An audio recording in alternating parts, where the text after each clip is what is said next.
So I've put this together as a 101 guide to understanding SIP. Internally, we have our own packet capture tools to help us diagnose connectivity issues, which we've modified to help our support team more quickly pin down customer issues. So some basic infrastructure. At its center is the network host or proxy, and it's from the proxy that phones are registered and authorized, and as part of this process, agreement on the functionality capabilities of each phone, like conferencing, hold, presence, etc. is reached. The proxy aside, the two important concepts of SIP are the user agents and secondly response codes. The user agents are the phones which can both initiate and receive calls. The response codes are a 3-digit code that defines the status of the request. While the codes are grouped into 6, defined by their first digit.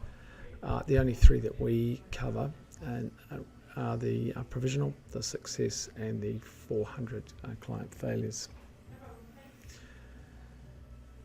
Here's the process of the call itself. It's an invite, an inbound call from the proxy, from the YCT proxy to a customer on our network or a user agent. The invite initiates the SIP dialogue. We have a 100 trying, a 180 ringing is the first action, that's the phone ringing.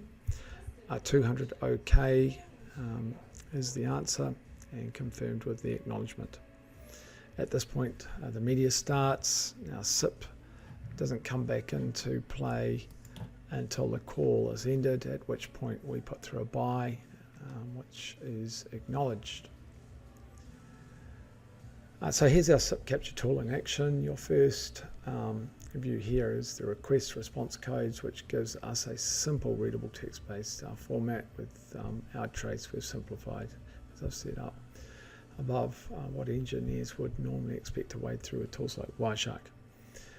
The first thing you'll notice is that calls are grouped by colors in descending orders. I'll go through the basic invite. In this first example, we're looking at an inbound call. It's easier to identify as the agent. In this case is the YCT PBX with our source IP of the 103.55.116.65. The destination IP is the customer's, which is the 202.161.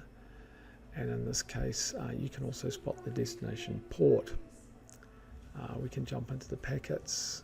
For a deeper dive, the important detail here is the from and to.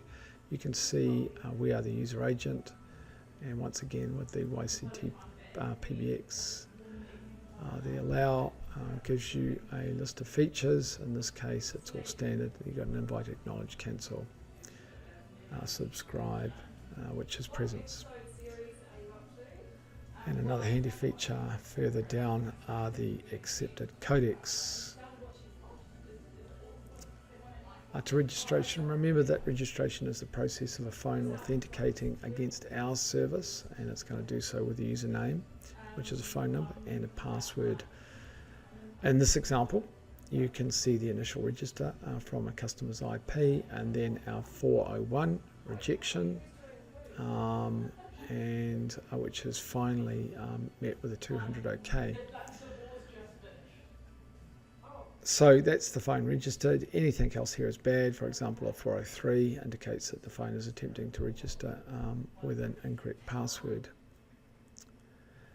So to finish, a number of manufacturers do provide some basic SIP capture tools with their phones, but if you want to go a little further, I do recommend Wireshark for beginners, which is an excellent YouTube. That's it, and good luck.